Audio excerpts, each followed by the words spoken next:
chicos, tengan todos ustedes muy buenas noches. Estamos felices de tenerlos otra vez con otra ponencia denominada Semiología Cardíaca, que está a cargo de Néstor Flores, quien es alumno del 12º ciclo de la Facultad de Medicina Humana de la UNSP. Asimismo, nos estuvo acompañando como tutor del proyecto Hermano Mayor desde el 2019. Sin nada más que añadir, Néstor, te cedo la palabra. Ahorita te voy a hacer coanfitrión para que puedas compartir pantalla. Gracias. Buenas noches, como ya me presentaron, mi nombre es Néstor, curso el 12º semestre de la Facultad de Medicina Humana, y hoy vamos a ver un tema muy interesante, que es la semiología cardíaca, ¿no? Bueno, la semiología cardiovascular específicamente. Acá vamos a aplicar un poquito de los saberes que han ido obteniendo estos días. ¿Se logra ver mi pantalla? ¿Alguien que me confirme, por favor? Sí, Néstor, sí se observa. Ya, acá. Apagar mi video para no estar demasiado lento. Si tienen algún problema, alguna dificultad en el audio, me avisan, ¿ya? Si me escucho demasiado bajo o me escuchan demasiado lento. Vamos a hablar, como mencioné, sobre la semiología cardiovascular, ¿no? Como ya saben, la semiología es aquella área de la medicina, aquella ciencia que estudia los signos y síntomas para poder buscar un determinado diagnóstico y orientar nuestro manejo hacia el paciente, ¿no? Es una ciencia o un área muy extensa y muy rica, ¿no? Y que en general va a ser la suma de diferentes datos que podamos obtener en el paciente para poder dar un diagnóstico específico. Esta es la tabla de contenido. Vamos a hablar de una introducción un poco sobre la fisiología y un poquito sobre anatomía para poder entender específicamente la vedette de este tema, que serían los pulsos, los soplos y la presión arterial, ¿no? Que esa sería la vedette, la carnecita, se puede llamar así. En el caso de la anamnesis, vamos a buscar qué preguntas frecuentemente debo hacer o debo realizar a mi paciente, qué debo buscar, ¿no? En qué debo indagar. Los principales síntomas, que van a ser los motivos de consulta. Normalmente al hacer el examen, al hacer la evaluación del paciente, al hacer la anamnesis específicamente, vamos a indagar, ¿no? El paciente viene con un dolor, vamos a desglosar ese dolor y vamos a determinar todas sus características para poder describirlos. Vamos a hablar sobre el examen físico, sobre la inspección, palpación, la percusión y la auscultación, ¿no? Siendo aquí la vedette, la auscultación, en la que vamos a prestarle atención, ¿no? En diferentes descripciones. Vamos a hablar sobre el pulso, que también es importante, y es el sistema que se va a evaluar, y sobre la presión arterial. Introducción. Hablemos un poquito de la fisiología y la anatomía del corazón, cosa que ya lo han visto. Recordarán que el ciclo cardíaco vamos a tener dos fases muy grandes, la sístole y la diástole. Dentro de la sístole vamos a tener 2 etapas y dentro de la diástole 3 etapas, y cada una delimitada por el cierre de una determinada válvula. Y esto nos va a formar, nos va a dar origen a un determinado ruido, ¿no? Vamos a empezar de este lado. Vamos a empezar de este lado, ¿no? El cierre de la válvula mitral, bueno, en este caso sería el ventrículo izquierdo. En caso sería en general, sería el cierre de las válvulas auriculoventriculares. En este punto, al momento de cerrarse las válvulas, la válvula mitral, vamos a escuchar el primer ruido cardíaco, lo cual vamos a pasar a escribir más adelante con mayor paciencia. Recuerden que posterior a esto vamos a tener una contracción isovolumétrica del corazón. Acá tenemos nuestro corazón, y en volumen no va a aumentar, por eso es isovolumétrica, pero sí va a aumentar su presión. Es como si va a aumentar su ki, tenemos una referencia, el corazón se va a aumentar todo su poder, pero no va a pasar nada todavía, no va a pasar nada, no va a pasar nada, va a aumentar todo su poder. Y cuando por fin llegue a los 80 milímetros de mercurio, va a poder romper esa fuerza que le va a generar a otra válvula, que va a ser la válvula aórtica. Entonces, aumenta su poder aquí el corazón, tiene una contracción isovolumétrica, cuando llega a los 80 milímetros de mercurio, rompe. Las kamehamehas, le podemos decir así. Entonces, al romper esa fuerza, al aperturarse la válvula aórtica, va a venir el segundo periodo, que sería el periodo de eyección.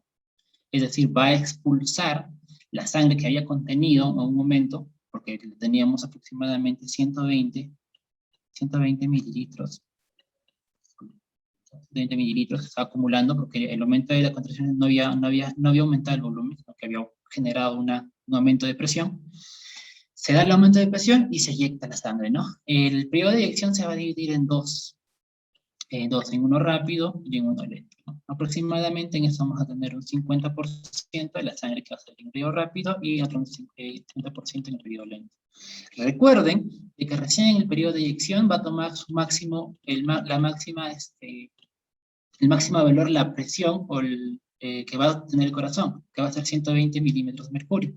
Y se ponen a pensar 120, 80, eso me huele a presión arterial. Bueno, tomémoslos por esa parte. 120 recién a nivel del periodo de eyección. Va a disminuir la presión y va a llegar aproximadamente a los 100 milímetros de mercurio, y es donde se va a cerrar la válvula aórtica, o en este caso la pulmonar o aórtica, ¿no? Los semilunares, si tomamos el corazón en general. Y aquí se va a generar un segundo ruido. Listo. Después de esta,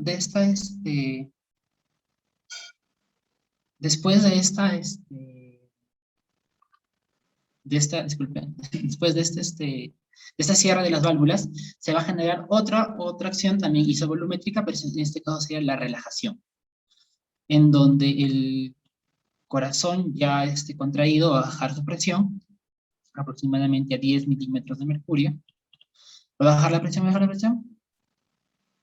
la presión y va a aperturar las válvulas, en este caso la válvula mitral. ¿Para qué? Para que se pueda dar el vaciamiento, es decir, para que se pueda dar el periodo de llenado hacia el corazón, ¿no?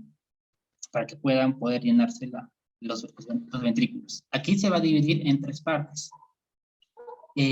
Vamos a tener el periodo de llenado propiamente dicho, y vamos a tener la contracción auricular. Estas dos etapas, sumado con la relajación isovolumétrica, van a ayudar en la diástole. Bueno, van a ser fases de la diástole. El llenado se va a dividir en dos, en uno también rápido y uno lento. En el rápido aproximadamente se va a llenar el 60% y en el lento el 20%.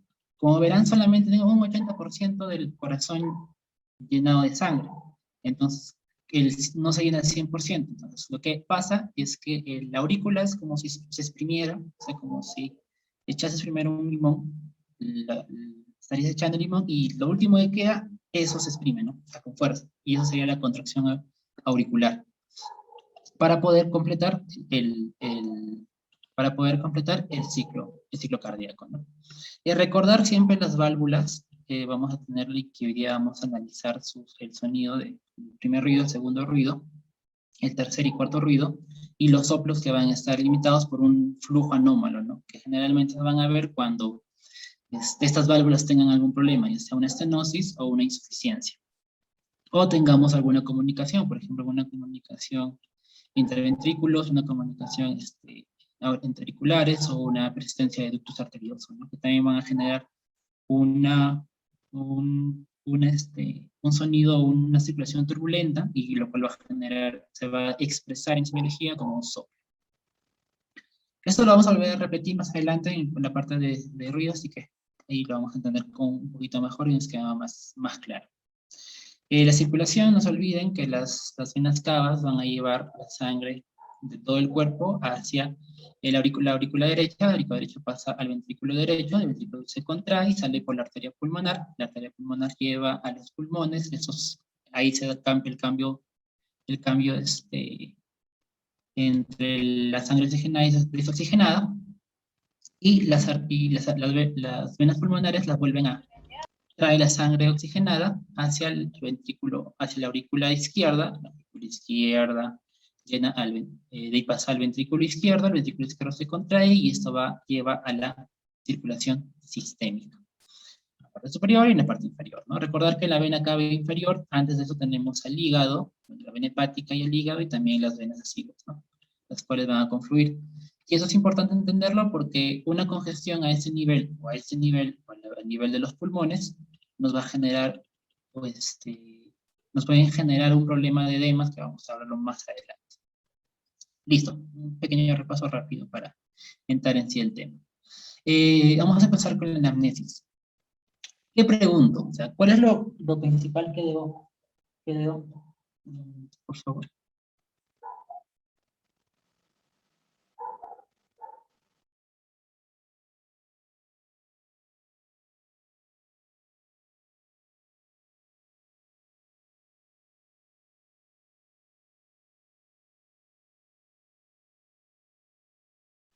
Ok. ¿Qué es lo que debo preguntar, no? Bueno, las preguntas son los datos de filiación o la primera parte de la historia clínica, que es averiguar específicamente algunos datos generales del paciente, ¿no?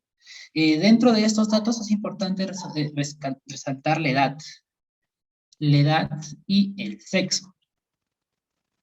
La edad y el sexo. ¿Por qué? Específicamente en las enfermedades cardiovasculares van a estar mucho relacionados con esto, ¿no? Un momento.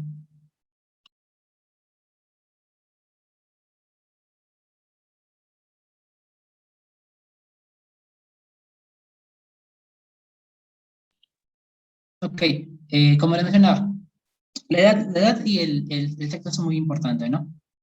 En el caso del sexo, muchas enfermedades vamos a tener alguna relación con entre varones y mujeres, va a haber una diferencia. Por ejemplo, las enfermedades coronarias.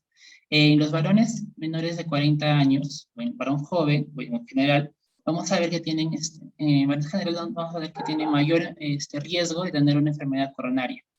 En el caso de las mujeres, no. Una mujer premenopáusica es muy difícil, a menos que tenga algunos antecedentes de riesgo, factores de riesgo, que le puedan generar una enfermedad coronaria, ¿no? O un infarto, es el ejemplo más clásico. Ya que los estrógenos van a ser un factor protector para este grupo, ¿no? Es fuerte las chicas. Lo que no sé en los varones. En el caso de las malformaciones congénitas, o las cardiopatías congénitas, está muy relacionado que en el caso de los varones tienen mucho más relación o tienen mucha más frecuencia con una coartación de la aorta, ¿no? Mientras que en el caso de las mujeres, la persistencia de ductus arterioso y las comunicaciones interauriculares son mucho más frecuentes que en los niños. Esos datos es importante tenerlo, ¿no? Tenerlo en cuenta. En el caso de la edad, podemos ver acá, podemos resaltar lo siguiente, ¿no? Tenemos que en el caso de los menores de 5 años, si que un paciente menor de 5 años y estoy orientado a una enfermedad cardíaca, lo importante o lo que se resalta son las cardiopatías congénitas, como es la persistencia arterioso, la comunicación interauricular, el canal auriculoventricular o la comunicación intraventricular, la coartación de la aorta y toda una tetralogía de Fallot también puede verse, un problema de Einstein, diferentes patologías de cardiopatías congénitas, ¿no? En caso de los menores de 5 años. Y también podemos ver las miocarditis. Entre los 5 a los 12 años está relacionado mucho, o tenemos que indagar sobre la presencia de una patología llamada la fiebre reumática, ¿no? Después tenemos que averiguar si es que el paciente tenía o no, ya que esta enfermedad puede llevar complicaciones cardíacas, como problema en las válvulas o alguna cardiopatía, ¿no? Alguna miocardipatía. También de estar muy atentos con las congénitas, generalmente las comunicaciones interauriculares, que son las más benignas. Entre los 13 a 25 años ya vamos a ahondar sobre las neuropatías, al igual que entre los 26 y 40 años, ¿no? Generalmente van a ser las patologías que van a venir, los pacientes van a acercarse a la consulta. En los mayores de 40 años, aquí ya vemos la hipertensión arterial, la cardiopatía coronaria, y las múltiples patologías que puede tener esta persona, ¿no? Si es diabético, o si es que tiene algún, por ejemplo, en las mujeres cáncer de mama, y puede estar llevando algún tratamiento quimioterápico que puede conllevar a algún problema o a algún daño al corazón, ¿no? Por eso son muy frecuentes. Importante tener el grupo etario y resaltar esas patologías que estamos viendo, ¿no? Ya desde el inicio de que el paciente se presenta, y preguntas, ves qué sexo es, y ves cuál es su edad, o sabes su edad, ya puedes estar orientándote a un diagnóstico, o porque pueda estar viniendo oficialmente en este caso el cardiólogo, o por un problema cardiovascular, ¿no? Importante resaltar los antecedentes patológicos y familiares, es que ha habido algún antecedente de muerte súbita, específicamente en menores de 40 años, o sea, si nuestros padres o abuelos, tíos, hayan tenido este problema de muerte súbita. También se ha habido algún familiar que haya tenido una enfermedad, una cardiopatía coronaria, ¿no? Una cardiopatía coronaria, ¿no? O si sufrió de dislipidemias, por ejemplo, la acumulación de lípidos a nivel de las arterias coronarias, y eso genera un ateroma, y ese ateroma genera un problema isquémico, ¿no? Específicamente si, bueno, en 50 años. Muerte súbita 40, cardiopatía isquémico coronaria menor a 50 años, ¿no? O si es que, puedes vernos, si es que tiene alguna malformación, algún problema como el síndrome de Marfan, o si es un síndrome de Down, o ha habido antecedentes de un aneurisma aórtico, un familiar que tiene un aneurisma aórtico, indagar siempre específicamente en estas patologías, ¿no? También si algún familiar es hipertenso, si algún familiar es diabético, ¿no? Acá y también antecedentes patológicos del paciente, si el paciente es hipertenso, si el paciente es diabético. Los motivos de consulta lo vamos a describir más adelante, es decir, cuáles son los síntomas principales que va a venir el paciente. En el caso de los factores de riesgo, acá los más importantes, ¿no? Uno, paciente obeso. El paciente obeso va a tener un factor de riesgo mayor a generar problemas cardiovasculares. Un paciente diabético, un paciente con hipertensión arterial. Generalmente estos dos por un problema en la microcirculación, o en los vasos pequeños, que van a generar, el mismo hecho de ser hipertenso y el hecho de haber sido diagnosticado con diabetes genera un problema a nivel de estos vasos pequeños, ¿no? Puede llevar a diferentes complicaciones, ya sea cardíacas, ya sea renales, diferentes órganos de Ana, ¿no? Si es fumador, importante si el paciente es fumador, o si es fumador pasivo, porque ese término creo que ya está siendo observado, pero si es que vive como un fumador, ¿por qué? Porque también igual el fumar o el tabaco va a generar también daño a nivel del endotelio, a nivel de los vasos, y va a generar algún problema cardiovascular, ¿no? Si es alcohólico, también vemos si es paciente sedentario, como muchos de nosotros, que, bueno, por la pandemia muchos hemos dejado de hacer ejercicio, o el poco ejercicio que hacíamos, que era caminar hasta su salón de clase, lo hemos dejado de hacer, ¿no? Tenemos toda la mano, giramos, bueno, el sedentarismo también es un factor de riesgo importante que tenemos que tener en cuenta. Los malos hábitos alimenticios que pueden generar algún problema de incremento de lípidos, ya sea de triglicéridos o colesterol, una dislipidemia, que al fin y al cabo nos va a llevar a algún problema cardiovascular, ¿no? Como es un infarto, o presencia de ateromas, la presencia de altas concentraciones de sal también nos puede conllevar a que el paciente futuro pueda generar una hipertensión arterial. Y datos con espectroscopía, como es el paciente obeso, o datos laboratoriales como son las dislipidemias, o ya como un diagnóstico determinado sobre factores de riesgo como una presión arterial o una diabetes, importante indagar, ¿no? Algo que tienen que tener en cuenta, y la descripción de la historia clínica, es que la hipertensión arterial, por ejemplo, la diabetes, o el paciente te dice, no, sí, doctor, me han detectado que tengo el colesterol alto, ¿no? Indagar siempre y cuando, siempre poner en historia clínica desde cuándo el paciente está, desde cuándo se ha hecho el diagnóstico. Otro es preguntar quién le hizo el diagnóstico, porque muchas veces el paciente dice, sí, soy hipertenso, Ya tú piensas, no, sí, la señora ha ido, le han tomado sus 2 mediciones, con 2 horas, con 4 horas de diferencia, 24 horas de diferencia, o le han hecho un mapa, y ha salido que es hipertensa, ¿no? Ya, no, porque a veces me duele la cabeza. Y mi sobrina, que es enfermera, me ha dicho que eso es hipertensión y yo soy hipertensa por eso. Pero después se me pasa. O cuando reniego, soy hipertensa. Mm, Ahí no hay un diagnóstico, entonces ahí ya no puedo definir o no le puedo poner a la paciente como antecedente hipertensión arterial. Otra que es importante preguntar o indagar es si toma algún medicamento, ¿no?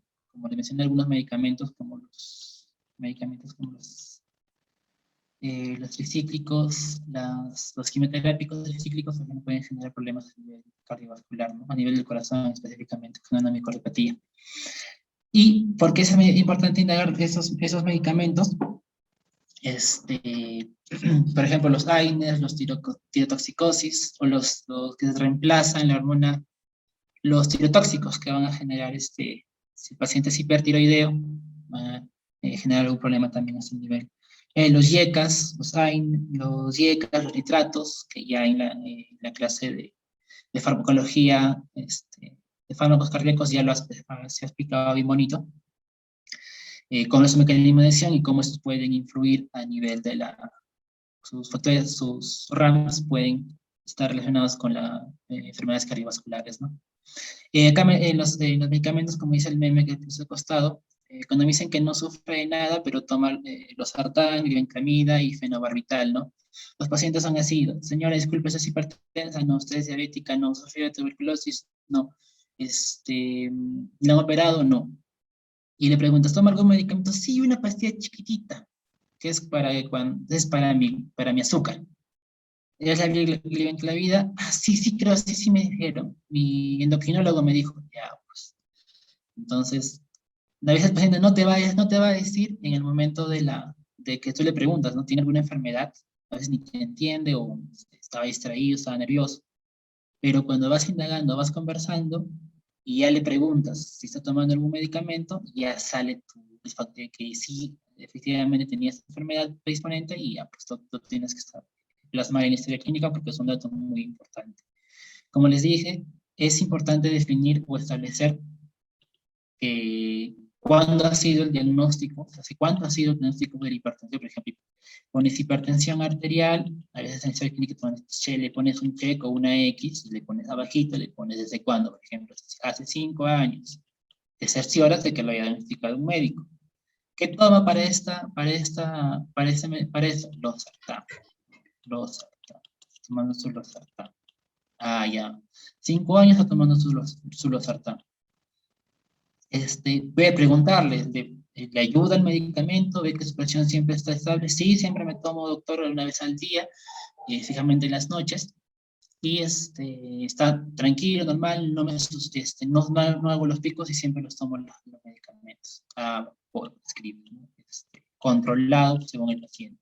También es importante a veces mencionar cada cuánto lo toma y cuál es la dosis específica, para ver qué tal el paciente diga, sí, doctor, yo me tomaba uno, pero como vi que mi presión aumentaba, ahora me tomo 3. También es un dato importante que se tiene que saber en esta clínica. Al igual que, igual que si es diabético, al igual que si presenta obesidad, especificar cuánto es su índice de masa corporal, o si es que tiene alguna dislipidemia, ¿no? Algunos se acuerdan, tenía colesterol elevado, me dijeron que el malo estaba elevado, la LDL, me dijeron que el LDL estaba elevado. Me dijeron, no, sí, mis triglicéridos, algo de me dije, doctor. Entonces triglicéridos, y pones hipertrigliceridemia, ¿no? O hipercolesterolemia. Y especificar cuándo es el diagnóstico y qué está tomando, ¿no? Porque puede estar tomando estatinas, ¿no? para esta patología. Listo. Ya ahondado en la historia clínica, ya establecido por lo menos los antecedentes. Bueno, el orden es de autodefilación, les va a preguntar de dónde es, cuántos años tiene, cuál es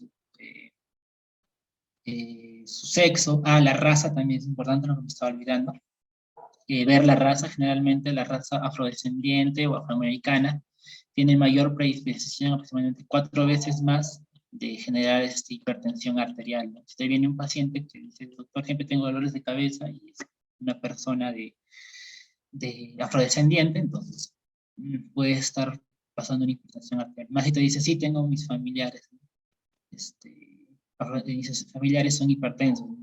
Les hago una confesión personal, por ejemplo, yo, mis tíos son, yo soy, tengo tez morena, y por ejemplo, de mis 10 tíos paternos, 6 son hipertensos, ¿no? Entonces yo tengo que cuidar mucho mi dieta y hacer ejercicio, cuidar, estar atento sobre mi riesgo cardiovascular, porque te encuentro 4 veces mayor, más la carga familiar, probablemente estoy más cercano a la hipertensión que muchos de ustedes, ¿no? Entonces eso tenemos que tener en cuenta, o también la anemia falciforme. También es importante conocer, también saber eso, ¿no? Que la raza afrodescendiente tiene mayor riesgo de hipertensión arterial y de la anemia falciforme. Ya escrito esto, van a pasar a una parte que se llama el relato. El relato se escribe cómo va a venir tu paciente, ¿no? Acá vas a poner tus síntomas. ¿Por qué? Porque los signos los buscas tú. Los síntomas son los que el paciente te dice: dolor de cabeza, me duele el estómago, he sentido fiebre, he sentido mareos. Entonces tú explicas todo, preguntas, ¿qué has sentido? Entonces, le preguntas al señor o a la señora, ¿no? A tu paciente, qué lo trae de consulta, cuál es el motivo, por qué, en qué le puedo ayudar. Señor, y te va a describir, no, sí, doctor, ¿sabes qué? He tenido un dolor de cabeza, o he tenido un dolor de estómago.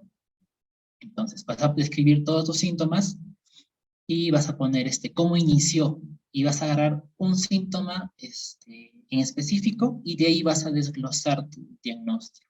Generalmente hay dos formas de hacer un diagnóstico, que sería agarrar un síntoma, y de este síntoma buscar todos sus diagnósticos diferenciales. ¿Qué le puede estar causando este síntoma? Un dolor, por ejemplo, un dolor torácico, ¿ya? Un dolor torácico, que vamos a escribir. Escribir todos los diagnósticos diferenciales para poder hacer mi manejo. Ahora, el paciente también puede venir por mareos, puedo poner todos los diferenciales de mareos. Ahora, puede haber venido por sudoración, vómitos, ¿no? Vómitos, todo lo diferencial.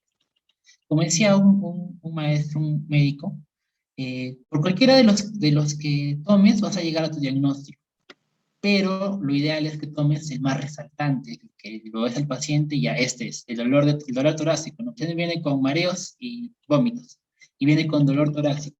¿En cuál de los dos puedo llegar más fácil a mi diagnóstico? Va a ser con el dolor torácico. Entonces agarro el dolor torácico y empiezo a hacer mis diferenciales.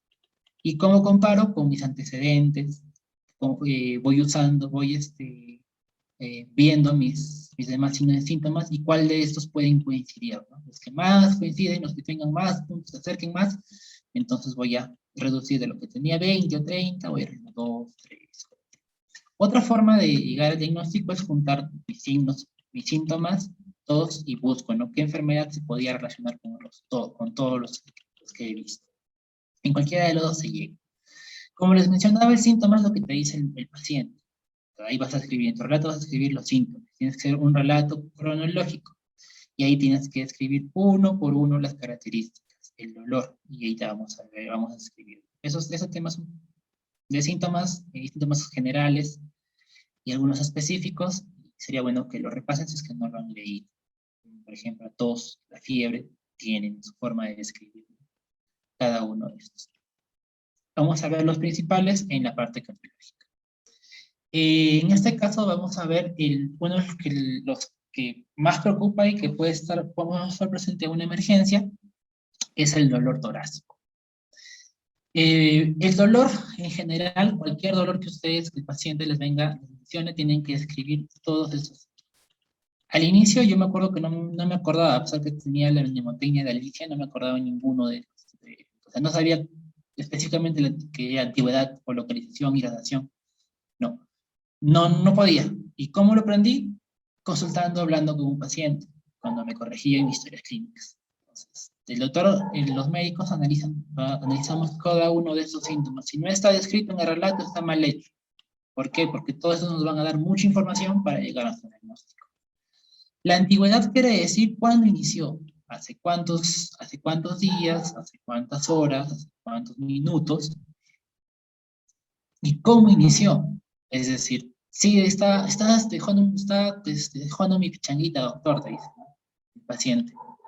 Ya, y de repente, no sé qué me pasó y sentí un dolor en el pecho, horrible, horrible, horrible, horrible, horrible. Me desesperé. Ah, ya. Y bueno, creo que Marco explicó bien eso en farmacología, les hablo un poco sobre la angina estable o inestable. Entonces, en este caso sería un paciente, podría ser una angina estable. Paciente que está sometido, que tiene su ateroma ahí, su vaso tiene ahí su kilo de grasa en su arteria coronaria, entonces está haciendo este ejercicio y hace vasoconstricción, aumenta los requerimientos de oxígeno, disminuye la perfusión sanguínea, y se genera un proceso isquémico, ¿no? No hay menos oxigenación, menos oxígeno a nivel, por también el flujo reducido que tenemos acá, y el paciente empieza a hacer una angina. Angina, dolor, angina de pecho, ¿no? Un dolor. Es importante ver cuándo inició, hace cuánto fue, hace cuándo y cómo. ¿Qué estaba haciendo el señor? Estaba tirado en mi cama viendo Netflix, estaba viendo la WandaVision y me empezó a hacer el dolor. Importante. Localización, ¿en qué lugar es? Pues es diferente que me diga me duele el pecho, me duele el tórax, que me duele el abdomen, ¿no? O me duele una pierna, o me duele la cabeza, ¿no? No voy a pensar en un derrame pleural si me está doliendo el abdomen, ¿no? Aunque hay excepciones, que sería hacia dónde se irradia el olor, hacia dónde se propaga. Por ejemplo, los pacientes ancianos, una angina o un infarto, muchos de esos no van a tener un dolor específico en el tórax, sino van a ser un dolor a nivel de epigastrio, ¿no? Si ustedes se acuerdan, si dividen su abdomen en los 9 cuadrantes, acá sería el epigastrio. Y acá a veces sienten los pacientes el dolor, o a veces lo sienten más cercano entre el epigastrio y el hipocondrio derecho, ¿no? Algunos piensan, oye, está haciendo un proceso de obstrucción, un problema a nivel de la vesícula biliar, un proceso colestático. Sí, puede ser, pero si no tiene las características, no hay los signos característicos por ejemplo, de una colecistitis, entonces puede estar haciendo un infarto. Entonces, cuando un paciente es, por ejemplo, diabético o es un paciente adulto mayor, tener siempre en cuenta que un dolor en el epigastrio, bueno, puede estar un infarto. Puede estar dando un infarto. Entonces, mediante el examen físico, mediante seguir preguntando al paciente, vamos a llegar a un buen diagnóstico. Y eso sería la irradiación. ¿Hacia dónde se propaga? ¿Hacia dónde va el dolor? Por ejemplo, el dolor torácico en un infarto se va a ir hacia el brazo izquierdo, algunas veces hacia ambos brazos, hacia la mandíbula, es más un dolor de mandíbula. Entonces le duele, pues un dolor opresivo a nivel de la mandíbula. Siempre vamos a describir eso. Antigüedad, localización, irradiación, el carácter, o sea, el carácter específicamente es qué tipo es. Es quemante, punzante, opresivo, sordo, es urente, porque cada uno nos va, o tipo cólico, si estamos a nivel del abdomen, porque cada uno nos va a determinar un valor diagnóstico específico, importante, ¿no? Por ejemplo, si yo tengo un dolor torácico que es tipo rasgante, va a ser muy difícil que sea un infarto. En cambio, si es opresivo, estoy más cerca de que sea un infarto. Si es quemante, a veces disculpen.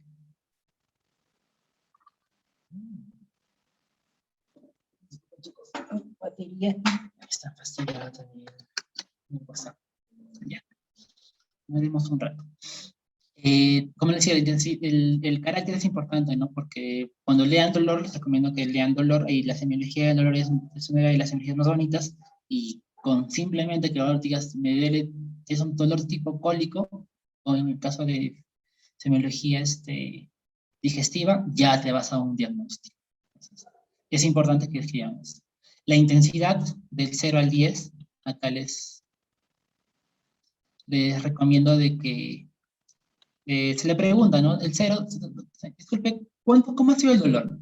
0 no le duele nada y 10 es con mayor intensidad. El paciente va a decir, sí, me ha dolido un 6, me ha dolido un 7, me ha dolido un 8. Pero si tú ves a un paciente con una fase, es decir, en su rostro, que desesperado, y ves que en verdad está muy desesperado por el dolor, ya no vas a cometer tanto la burrada de preguntarle, ¿cuánto le duele, señor? ya tienes una idea que está entre un 9 y un 10, ¿no? Ya sabes, sí, está obvio que le está doliendo demasiado. El mismo paciente se queja, doctor, me está doliendo, me duele, me duele. Entonces ya tienes una intensidad muy elevada.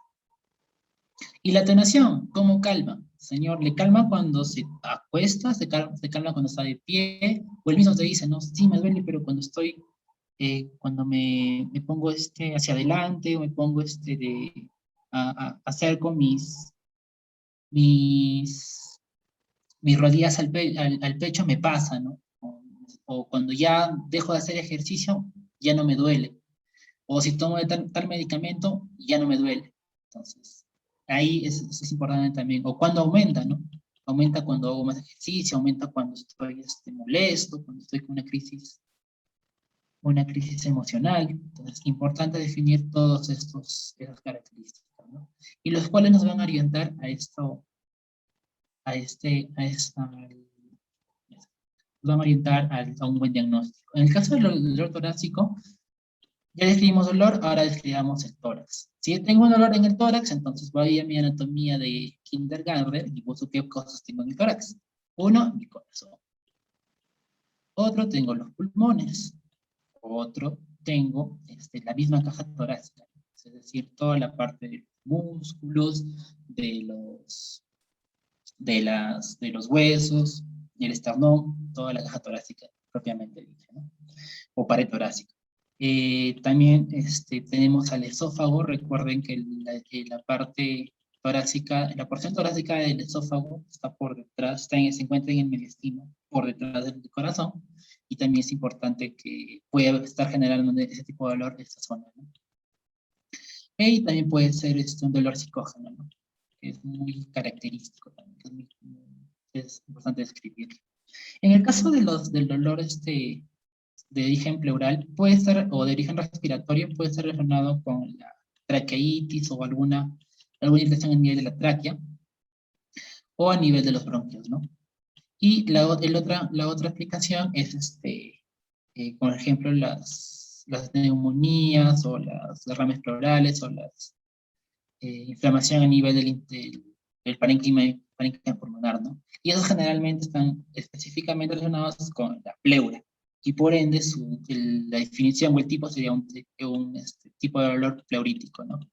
Que generalmente se describe como si estuviesen hincando, como una puñalada, dice, me parece exagerado. Pero bueno, si lo tomas así, una puñalada el paciente dice que me está hincando, cada vez que respiro es como si me estuviesen hincando el tórax. Entonces, eso es un dolor tipo pleurítico, más que nada relacionado con la parte pulmonar. En el caso de la pared torácica, siempre tener en cuenta de la pared torácica, ¿no? Y también el psicógeno, porque muchas veces el paciente piensa que está infartándose y te viene simplemente porque no se ha tenido una mialgia, ha tenido un dolor a nivel de una contractura a nivel del tórax, de los músculos torácicos, por ejemplo, los pectorales, y tú palpas esa zona y el paciente le duele. ¡Wow! Dice, o si no hay una irritación a nivel de las costillas, tú presionas esa zona porque el paciente no sé si ha caído o estaba jugando fútbol y todas las paradas de pechito. Entonces hay una inflamación y el paciente no sabe qué cosa es, le da miedo que le duele esa zona porque piensa que es un infarto, justo su papá se murió de un infarto, viene desesperado, puede hacer eso. Puede ser simplemente ser muscular el dolor. También puede estar relacionado con herpes, ¿no? Un paciente que haya tenido un herpes zóster en un dermatoma en esta zona, puede venir con un dolor un poco, no bien descrito, porque generalmente el herpes es un dolor quemante. Una neuralgia que también puede causar la posterior al herpes, entonces se puede asustar y puede venir, ¿no? Me duele el tórax, entonces tú indagando, preguntando, puedes hacer tu diagnóstico diferencial. En el caso del psicógeno, generalmente se menciona que es en la parte femenina, en el paciente femenino, pero también se describe en el paciente masculino, ¿no? Generalmente el paciente es ansioso, viene con palpitaciones, taquicardia, viene con bastantes palpitaciones, ves que tu paciente está muy preocupado, lo ves que a veces cuando te habla quiere llorar, o tiene ya un diagnóstico psicológico psiquiátrico que conlleve, puede llevar a esta desesperación y le puede generar una especie de dolor, o él puede simular o decirte que le duele el dolor y piensa que se va a morir, ¿no? Entonces también tener presente esto. Siempre que viene un paciente con dolor torácico, lo más importante es el corazón. Puede que esté viniendo por un dolor muscular o simplemente psicógeno, porque está en un ataque de ansiedad, pero no voy a decir, no señora, si ha tenido un ataque de ansiedad, no venga a fastidiarme, no. Tengo que sospechar primero que en verdad le creo a mi paciente y tengo que evaluar la parte del corazón, la parte cardíaca. En la parte cardíaca vamos a ver varias estructuras. Primero, el corazón propiamente dicho es el miocardio, tus miocitos. Otra parte del corazón que es importante es lo que revuelve el pericardio. El pericardio. Y otra parte importante en este caso es la aorta. En el caso de los miocitos vamos a tener la angina y vamos a tener el infarto.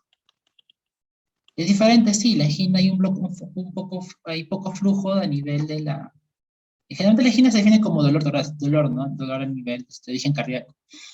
Pero y un infarto puede venir con una angina, sí, pero acá lo describen específicamente como una angina, ¿no? Y después un infarto. O sea, se diferencian. Hay una diferenciación entre una angina y un infarto.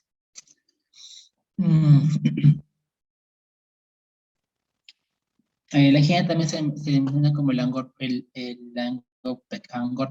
¿no? ¿Cuál es la diferencia? Que la angina, como ya les explicaron seguramente en clase de farmacología, si no, recomiendo que la revisen y le den like. Va a ser como el flujo es disminuido y poco a poco el oxígeno hacia la alimentación de los miocardios, de los miocitos, van disminuyendo, ¿no? Y eso se van empezando a pasar un proceso isquémico, un proceso, el mismo miocito empieza a buscar las maneras de conseguir el oxígeno necesario o ya no usa el oxígeno para producir ATP, sino va a la vía del ácido láctico o la vía más cercana o más próxima o más fácil que tenga a la mano para poder generar ATPs. Entonces eso genera un proceso inflamatorio y eso genera posteriormente a la sensación de dolor, ¿no? En cambio, en el infarto ya vamos a ver que los miocitos dijeron, chao, adiós, hasta aquí llegué, me muero porque no hay oxígeno. No tengo cómo producir ATPs y por ende, hasta aquí llegó mi vida, ¿no? Ahí, eso tenemos que tenerlo presente. Y cada uno va a tener sus características, ¿no? Generalmente estos dos, el dolor es retroesternal, es decir, a nivel del esternón, el paciente va a tener una fase característica, la vamos a ver un poquito más adelante. Es constrictivo, es opresivo, y el paciente siente que se va a morir, o sea, tiene esa sensación de muerte, es muy desesperado. En el caso del inicio es muy diferente, la angina puede iniciar entre 1 a 2 minutos, ¿no? En cambio, el infarto es súbito. Está tranquilo, contento y siente dolor opresivo. Entonces la angina no, como que tiene una molestia, sigue jugando su partido y le viene el dolor. En cambio, el infarto es en una. Está acá, hola, ¿cómo? Y ¡buah! Un dolor, le dolió. Y le dolió. Pásame el balón y ¡ya! Le duele. En cambio, la angina no, está como que parece que, ¿qué es esto? ¿Qué es esta incomodidad que estoy sintiendo? Y ya le viene. Después viene el dolor, ¿no? En la duración, generalmente la angina va entre 2 a 10 minutos. El paciente le duele, todos se corren a su ayuda, se sienta, ¿no? Está jugando su piñonguita, se sienta y ya, hasta que venga el paramédico y todo, el paciente que ya se tranquilizó y le pasó. 2, 10 minutos, algunos estudios mencionan 15 minutos y ya se dio. O le dieron algún medicamento como los nitratos, y en los nitratos y se dio, ¿no? Alguien estaba un médico ahí, le dio un nitrato y se dio, ya, le pasó el dolor. En el infarto no. En el infarto es prolongado, se mantiene y no va a ceder. Se calma, están llamando a la ambulancia, están buscando cómo llevarlo al hospital, no cede, él sigue con el dolor. Igual los nitratos tampoco van a funcionar. ¿Cómo es la intensidad? Puede ser entre leve y moderado. En cambio, en el infarto es intenso. es muy intenso. Pueden venir con algunos síntomas asociados. Por ejemplo, puede venir con una dificultad respiratoria, la angina. La gente tiene una dificultad respiratoria como una disnea. En el caso del infarto es mucho más resaltante los signos vagales. Está como que sudoroso, como desesperado. Eh, eh, eh, Signos, puede presentar en casos, puede presentar náuseas, ¿no? Sensación de náuseas, está sudoroso, medio pálido, lo ves al paciente, desesperado. Los signos vagales son los que van a resaltar en este caso. También tenemos que diferenciar en el caso del esófago, ya vimos angina, el infarto, en el caso del esófago, la disección de aorta. La disección de aorta, al igual que el infarto, son emergencias médicas. Es decir, si no actúa inmediatamente, mi paciente se nos va. Este es generalmente interescapular, entre las dos escápulas, a nivel, más que nada a nivel de la parte detrás del tórax. El paciente va a tener va a ser el dolor, ¿no? Es un dolor desgarrante en comparación de que es opresivo. También tiene un inicio súbito, ¿no? Y eso tengo que actuar inmediatamente. En el caso del pericardio, el problema sería un derrame pericárdico o una inflamación a nivel del pericardio, ¿no? También es importante, es un taponamiento cardíaco, por ejemplo. Se acumula el pericardio de líquido o de pus o de sangre y no permite que el corazón se distienda, no lata bien y genere este tipo de problemas, ¿no? Este generalmente puede también retrosternal o a veces puede estar relacionado con el hemisferio izquierdo. En el tipo del dolor generalmente es pleurítico, ¿no? Tipo pleurítico, también un co. Y en el caso del esófago, podemos estar relacionado con un espasmo esofágico, una hernia hiatal, una hernia hiatal o un reflujo, ¿no? Un reflujo que también puede generar un dolor para esas personas que sufrimos de gastritis y andamos con nuestro omeprazol. Un reflujo es una sensación horrible y muchas veces se siente como un dolor penetrante a nivel del tórax, ¿no? También puede ser retrosternal, generalmente es retrosternal con el epigástrico, y es entre moderado y entre leve y moderado el dolor, ¿no?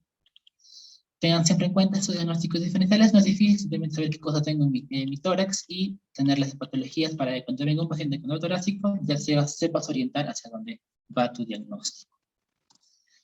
La angina propiamente dicha se define como un dolor retrosternal desencadenado por esfuerzo que alivia el reposo o nitratos en duración de 15 minutos, lo que ya les mencioné. ¿Cuáles son las enfermedades? Enfermedad coronaria, ataque coronario sería el infarto, que sería simplemente una angina, dolor o malestar del pecho, dolor de cuello, mandíbula, que también es la irradiación, ¿no? Que va a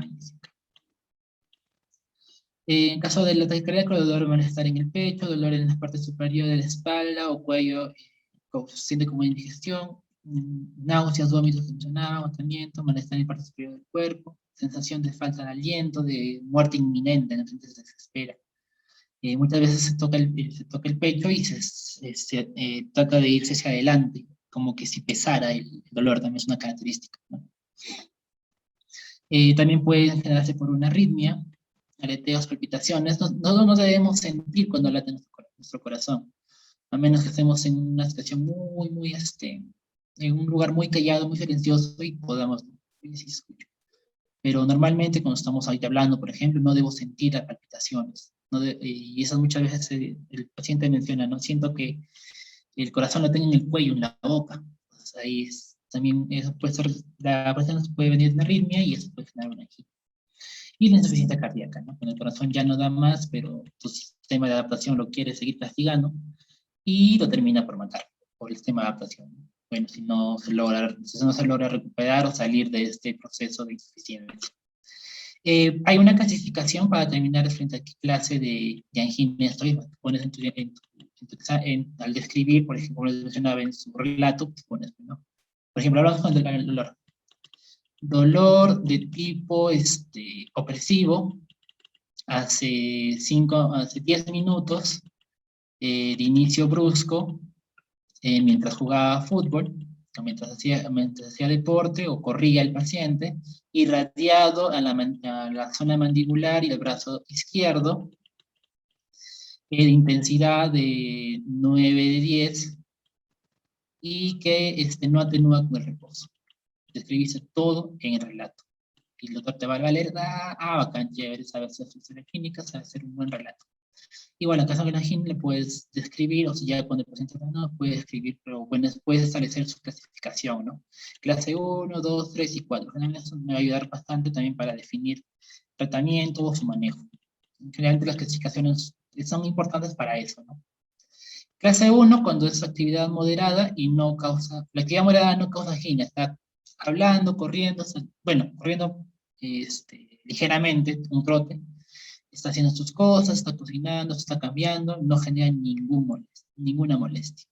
Pero se le ocurre hacer una competencia con su compañero, se creen Bolt, quieren hacer 200 metros planos sin velocidad, y es un ejercicio extenuante, o se manejó bicicleta y se quiso ir hasta la Guaytapallana, entonces ahí genera el dolor, ahí se genera la angina, entonces en una clase. En la clase 2, bueno, para los que no sé si todos son de Huancayo, Guaytapallana es una cordillera acá en Huancayo. Está arriba. A eso voy. En la clase 2 tenemos una ligera limitación a la actividad normal. Siente como una ligera molestia, ¿no? Por ejemplo, al subir escaleras rápidamente, al subir una cuesta, un ejercicio después de las comidas o en temperaturas frías, ¿no? Está sometido a un ligero estrés, como que siente alguna molestia, un dolor a nivel del tórax, una angina. En la clase 3 ya vemos una marcada limitación en la actividad física, es decir, el paciente no puede, está caminando, está sentado, está tranquilo, pero empieza a hacer actividad, caminar, subir algunas escaleras y empieza el dolor. En la clase 4, el mismo hecho de existir, así yo me acuerdo, el mismo hecho de estar sentado y respirar ya le genera dolor. Y eso es muy peligroso. El otro síntoma que tenemos que analizar es la disnea. La disnea vamos a tener en dos grandes grupos, en los la disnea pulmonar y la disnea cardíaca. La disnea cardíaca generalmente va a estar relacionada con la insuficiencia cardíaca izquierda, ¿no? Del corazón izquierdo. Sensación incómoda derivada de una falta de aire, o como menciona la Biblia de Semiología, que es la sensación consciente de la necesidad de respirar. No eres consciente que en verdad te falta. Tienes que respirar, te falta el aire, tengo que respirar. Entonces ese sería el concepto de disnea, ¿no? En el caso de la disnea, aquí lo que vamos a describir, vamos a ver cómo es el tipo de disnea, ¿no? Generalmente es una disnea de esfuerzo, es decir, al hacer la actividad, el paciente va a presentar el problema, este problema. Va a ser progresivo, generalmente es progresivo. Podemos ver también escribir una disnea de cúbito, de cúbito, con la D, disculpen, de cúbito, generalmente va a estar relacionado por el aumento del retorno venoso, ¿no? Y que está muy relacionado con la disnea paroxística nocturna. ¿Cómo es esto? Cuando tenemos un paciente con insuficiencia cardíaca, generalmente el paciente está edematizado y el edema va a estar relacionado en las partes que están por la gravedad, es decir, la gravedad va a ayudar a que el edema se vaya a las partes inferiores. Cuando el paciente se acuesta, o ya se viera a dormir con sus edemas, con sus pies sentaditos, en su casita, con sus pies sentaditos, el flujo venoso va a mejorar porque ya no va a ir en contra de la gravedad. Entonces, está acostado, entonces todo el edema, todo lo encharcado que está el paciente, el flujo venoso va a recuperar ese líquido que haya perdido, ese plasma que haya perdido, y va a volver al corazón, ¿no? Aumenta. Entonces, al aumentar este volumen hacia el corazón, el paciente le genera una sensación de falta de aire. Y eso genera una disnea de cúbito. Se para y ya, mejora. Si eso le pasa de noche, disnea paroxística nocturna. El término paroxístico menciona de que tiene que ser que aparece de la nada y se va de la nada. Eso tenganlo presente. Paroxístico nocturno. Acá en la disnea parálisis nocturna podemos ver en pacientes con EPOC y también en pacientes en-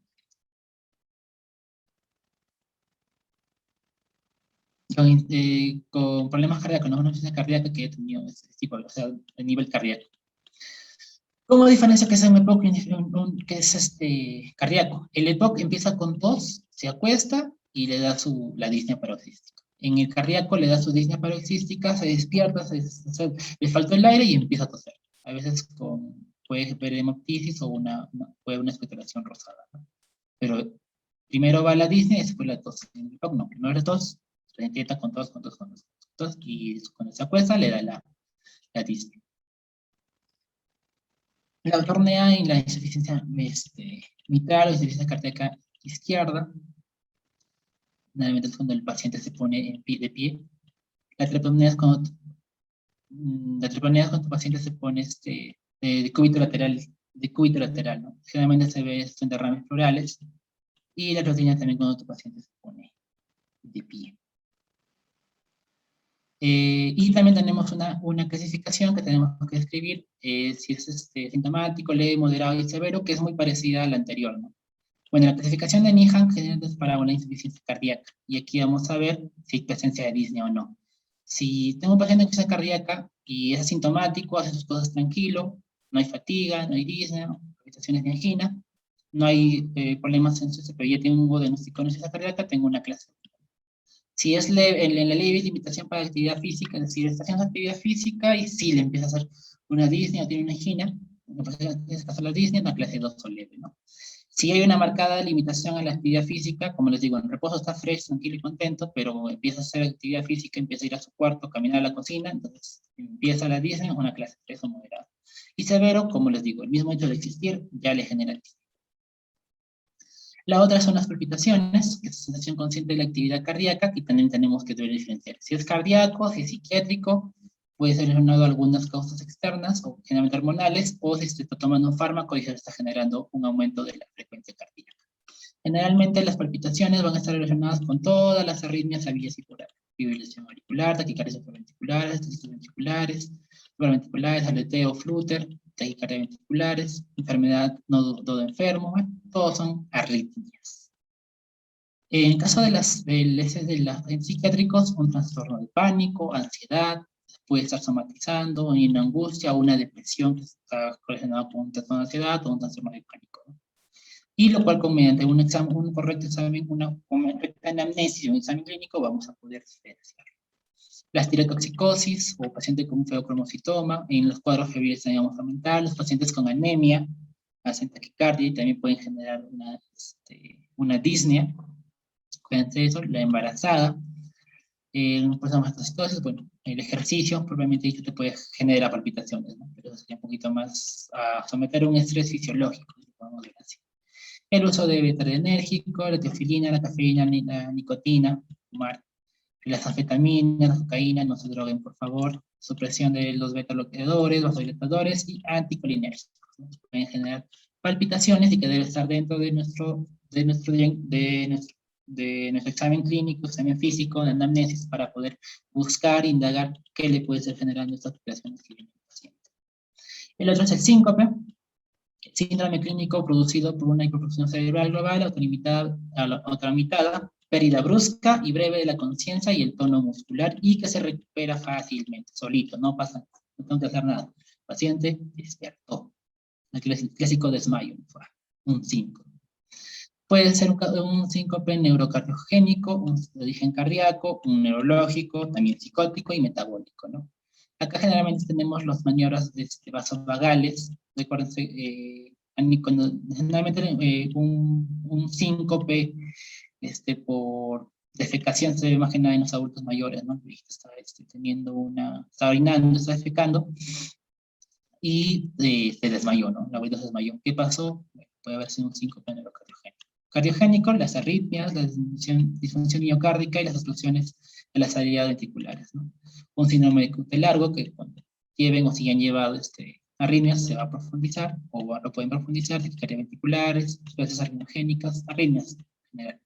Disfunción miocárdica, miocarditis, una miocardiopatía dilatada, causa de muerte súbita, por ejemplo. Coronarias de origen anómalo, una enfermedad de Kawasaki, ¿no? Una vasculitis. Obstrucción de salida ventriculares.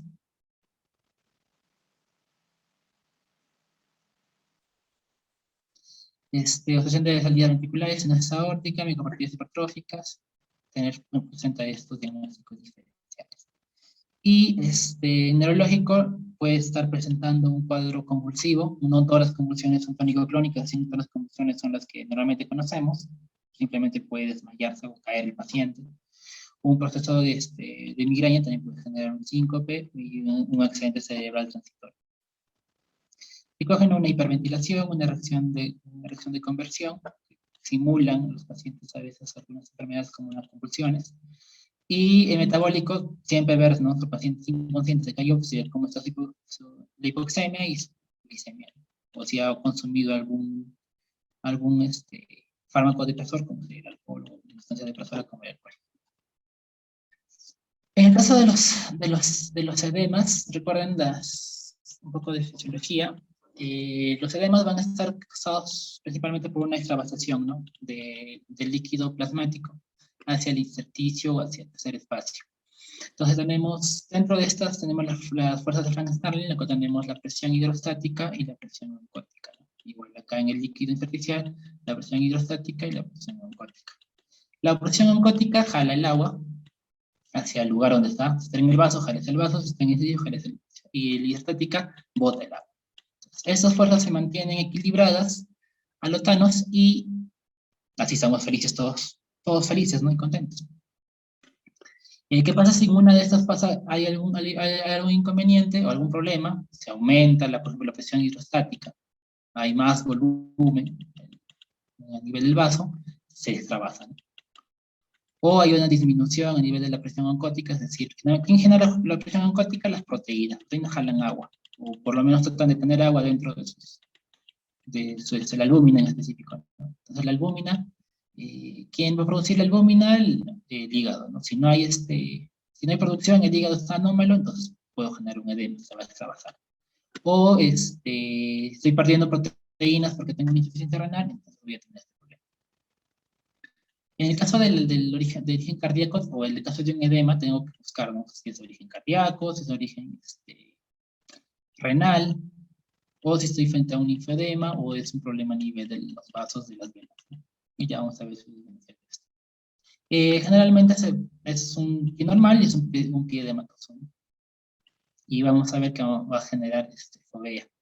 Este signo de presionar el pie que está todo inflamado o hinchado, y va a generar una depresión, dependiendo de en cuánto regrese, puedo categorizarlo mediante cruces, que es la forma en que se describe esto.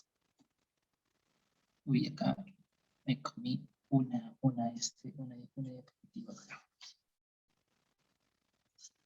Bueno, acá lo que tenemos que ver es el origen del edema, ¿no? Como les mencionaba, puede ser de origen renal, o sea, puede ser el riñón, puede ser de origen hepático, puede ser una insuficiencia, un problema a nivel venoso, una insuficiencia venosa específicamente, o a nivel hepático o a nivel cardíaco, ¿no? Generalmente a nivel cardíaco es un origen o está originado, algo está pasando a nivel del ventrículo derecho. Edema yo siempre lo hago con ventrículo derecho, ¿no?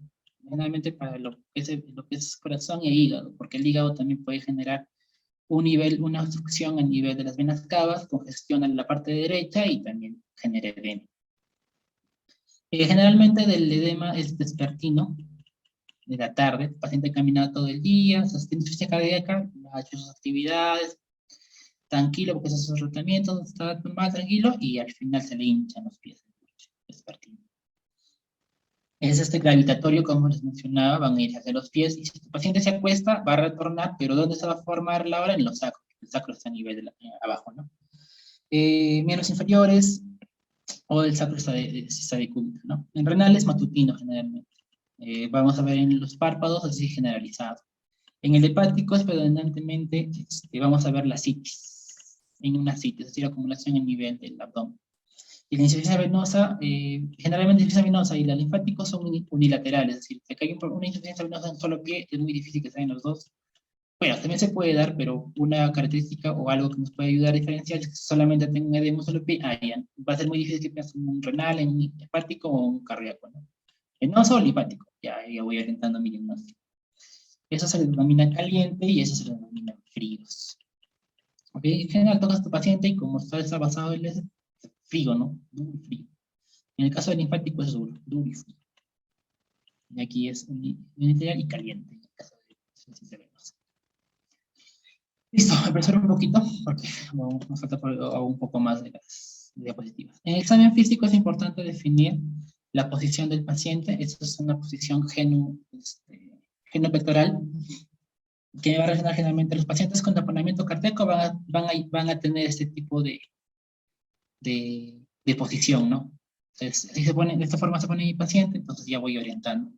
En este caso sería ese tipo, esa posición o si veo a un paciente haciendo esto, observando esta forma de cogerse el pecho, con una mano, coger el pecho y con otra mano cogerse esa mano que está doliendo, irse hacia adelante como si el dolor le pesara, estoy frente a una angina o frente a un infarto, ¿no? Puntual. Aquí el paciente para que los síntomas no graven, se pone, ¿no? En esta forma. En este sentido, por ejemplo, este es el signo de la almohada o el signo de Lexman. En el caso de un paciente, generalmente los niños de clías, o squinting se le llama, porque eso ayuda de que aumente la resistencia periférica y disminuya el cortocircuito derecho-izquierdo, ¿no? Y eso se ve en pacientes con patología de Fallot. Esto es la fascia mitral. Vemos a un paciente rubicundo, chaposito, se puede mencionar así, bueno, tiene el término, con las mejillas rubicundas y con cianosis a nivel de los labios. Eso también es una expresión de cianosis. Y fue estar relacionado con el paciente con un problema mitral, una fascia mitral. El de aquí tenemos un paciente con un rostro, o le mencionan con una escena en forma de olivo o de aceituna, que sería la fascia de Shattuck, ¿no? Que es un paciente con cianosis y que también está pálido o ligeramente ictérico. La cianosis también es algo es importante describir. Podemos central o periférica. Generalmente las periféricas están relacionadas con los pequeños vasos que están aquí. Acá está un vaso y este vaso por un problema inflamatorio, por el mismo frío como el fenómeno de Raynaud, pueden disminuir su luz y ya no irrigan esas zonas, ¿no? Mientras que en la central tiene mucho más relación con la parte cardíaca o con la parte respiratoria, ¿no? La falta de irrigación en esas zonas. Listo.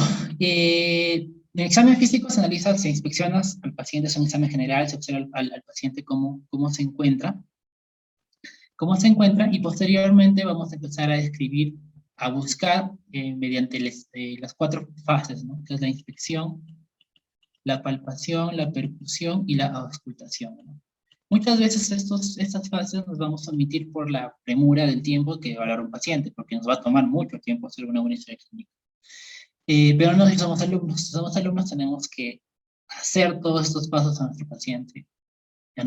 Ahora, una recomendación que estamos en pandemia y no vamos a los hospitales, les recomiendo que evalúen a sus familiares, papá, hermano, hijo, sobrino, primo, cuñado, a todo el que vaya a visitar a casa, le haces tu examen físico. Un examen físico completo para que sigas el orden, para que tengas cómo evalúo tórax, cómo evalúo tórax y pulmones, cómo evalúo parte cardíaca, cómo evalúo abdomen, cómo evalúo la parte lo genital, va a ser un poco difícil. La parte nerviosa, el sistema nervioso, es un examen físico en el nivel del sistema nervioso central, el sistema nervioso en general, para que se pueda practicar, para que puedan, y ya cuando tengan al paciente se les haga mucho más sencillo. En sí, cuando estamos en clases, practicas en tus familiares, yo lo he hecho, y sí me ha ayudado bastante al momento de hacer una historia clínica cuando me hayan dejado un paciente ya de verdad, un paciente para hacer el examen físico. Dentro de la inspección, la ectoscopía, ver cómo es el tórax de nuestro paciente, cómo está la distribución del tórax, el cual se describe con mayor fluidez, y por tema del tiempo no lo voy a hacer, en la parte de inspección o de examen físico a nivel de tórax o a nivel pulmonar, ¿no? Parte respiratoria.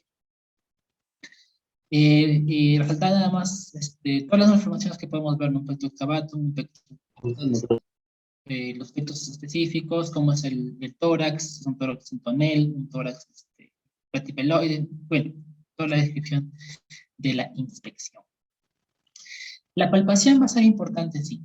Lo que vamos a resaltar, lo que voy a resaltar son las fibrositis o contracturas dolorosas del músculo pectoral. Mencionaba que a veces el paciente viene con dolor a nivel del tórax, entonces al presionar o al palpar estas zonas del pectoral, el paciente tiene dolor, ¿no? Entonces podemos estar hablando de una contractura dolorosa. Las neuralgias intercostales, que pueden estar generadas por algún problema a nivel de los nervios de la zona, que también el paciente siente y tiene un dolor a nivel del tórax, del pecho, finalmente de ahí hacia el lado del corazón, y tiene una neuralgia a nivel de los músculos intercostales. Palpas y el paciente reacciona. Otro que es importante y lo van a ver descrito en las historias clínicas es el choque apexial, que normalmente se puede evaluar es normal encontrarlos en un adulto mayor de 40 años. No es, cuando este choque apexiano se desvía, es decir, normalmente lo debo palpar en donde voy a escuchar la válvula mitral, que sería la línea media clavicular y el quinto espacio intercostal, ¿no? Más adelante lo vamos a ver, no se desesperen. Entonces, por ahí debo sentir el choque apexiano. Si eso se va más a la izquierda, entonces puedo estar presente que mi corazón ha crecido y una hipertrofia, ¿no? O si aumenta de tonalidad, si lo siento muy fuerte, también tengo que prestar mucha atención. Y lo otro son las vibraciones pulmonares, que se definen como... No, que no es pulmonares, que es valvulares. Que es valvulares. Las vibraciones valvulares, que se definen o se caracterizan o se mencionan como frémitos. Si yo me dicen frémito, ya, es una vibración valvular. Entonces, el paciente tiene un problema a nivel de las válvulas, ya sea una estenosis o una insuficiencia. ¿Cómo los voy a diagnosticar? Lo más importante, auscultar, pero también las puedo sentir, y esos serían los frémitos. En el caso de la percusión, bueno, acá me salté el chico. Bueno, también tú puedes poner esta zona de tu mano en vez del estetoscopio como el médico. Esa sería la posición de Pachón. Yo le digo Pachón porque es una mnemotecnia tonta, pero sí me acuerdo. La posición de Pachón ayuda de que el corazón se acerque mucho más a su zona al tórax, en la parte anterior. Se desvía un poco, es cierto, pero ayuda a obtener palpar mejor el choque apexiano, o en este caso, tener un mejor sonido, ayudar a escuchar mejor, a tener una buena captación del sonido del soplo, una buena escuchación. En la percusión lo más importante es el signo de Gendre. En sí la percusión va a ayudar a ver dónde está el corazón, ¿no? Si está en su ubicación correcta, al cuarto, al quinto espacio intercostal, al lado izquierdo, claro. Pero si es que, por ejemplo, el signo de Gerding que me dice, yo cuando toco el choque apexiano, siento, y ya, lo sentí, percuto, o sea, hago la percusión, toco, chango, percuto esta área, no debo escuchar mate, es decir, no debo escuchar sonido seco, sonido como si estuviese ocupado, sino debe ser un sonido más timpánico. Si escucho mate, quiero decir que hay una ocupación y puedo estar frente a una pericarditis, ¿no? Mate es como chancar la pared, es como chancar, si se pueden chancar ahorita los que no conocen su cabeza, la frente, chanquen su frente con un dedo nada más, como si estuviesen tocando la puerta, no con el puño, sino con un dedo nada más, percutan, esa es su parte. Ahora, el timpánico es como tocar un tambor, es vacío, ¿no? Se siente vacío. Ahora, si sientes timpánico en el ejercicio anterior, quiere decir que tu cabeza está vacía. Preocúpate. Entonces, el signo de Gerding sería eso, ¿no? Toco y escucho lleno, entonces, ahí hay algo está ocupándose. No debería estar lleno. No debería escuchar mate. Debo escuchar timpánico. Entonces, ese sería el signo de Gerding. ¿No es el más importante o el más resaltante en el caso de la percusión? Y la vedette, lo más importante o lo resaltante, la auscultación. Bueno, me voy a demorar un poquito aquí porque eso sí es básico que conozcamos. Disculpen si les estoy aburriendo, chicos. Acá vamos a ver los ruidos cardíacos, los ruidos agregados y los soplos. ¿Qué es un ruido cardíaco? Un ruido cardíaco los normales que vamos a auscultar, como es el primer ruido y el segundo ruido. Esos son ruidos agudos. Y todo lo agudo voy a escuchar con la membrana de mi estetoscopio o fonendoscopio. Para los que creo que no todos deben tener, algunos no lo usarán o los usan. Si los usas, si no los usas, te recomiendo que el día de hoy lo saques de su caja y lo empieces a usar, porque eso vas a tener que hacer. Eso sí te recomiendo que a todos tus familiares te evalúes los ruidos cardíacos y tú mismo te evalúes para que sepas cómo es un ruido cardíaco normal. Bueno, si es una enfermedad, ya debes saber, pero normalmente no. Te evalúas y ya sabes, te memorizas. Grábatelos, aunque sea una semana y con tu estetoscopio todos los días, escuchando, hasta que te aburres. Para que te memorices cómo es uno normal y cuando sientas uno patológico o escuchas algo que no debería estar, digas, ajá, acá hay algo raro. Primer ruido son agudos y va a ser por la membrana. La parte más ancha del estetoscopio tiene una membranita. Esa es la membrana, se llama membrana. Mientras que los ruidos graves se hace por la campana, que es la parte de atrás que tiene una especie así. Ahora sí, hay algunos que no tienen una especie, es así el estetoscopio, ¿no? Acá tienen su membranita, o sea, una especie de pelita acá encima, y otros no tienen, que sería la campana. En los que tienes un estetoscopio para pediátrico, ¿no? Para niños y para adultos, chiquitito. Pero los que no tienen abierto, eso es la campana, y sirve para auscultar ruidos graves, o se escuchan mejor los ruidos graves. Y vamos a encontrar el tercer ruido y el cuarto ruido cardíaco. Que el tercer ruido puede ser fisiológico, en el caso, por ejemplo, de un paciente embarazado, una paciente embarazada. Y en el caso de patológico, siempre hablamos de una insuficiencia cardíaca, ¿no? Por ejemplo, uno de los criterios de Framingham para poder determinar una insuficiencia cardíaca es una presencia del tercer ruido. Y el cuarto ruido sí es patológico, siempre es patológico. Cuando un cuarto ruido, no debo montar nunca un cuarto ruido porque ya sería a una patología, una insuficiencia cardíaca. Los ruidos aleados tenemos los clics y los chasquidos. Clics, acuérdense, los voy a escuchar siempre en sístole y los chasquidos los voy a escuchar en diástole. Eso es puntual. Y los soplos. Dentro del soplo lo que tengo que describir cómo describir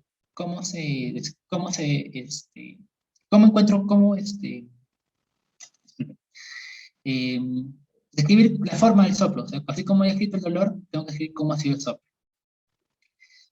Antes, me estaba olvidando lo más importante. ¿Dónde voy a evaluar? Vamos a tener 4 focos de auscultación. El foco aórtico, el foco pulmonar, el foco tricuspidio y el foco mitral. Aórtico, pulmonar, tricuspidio y mitral.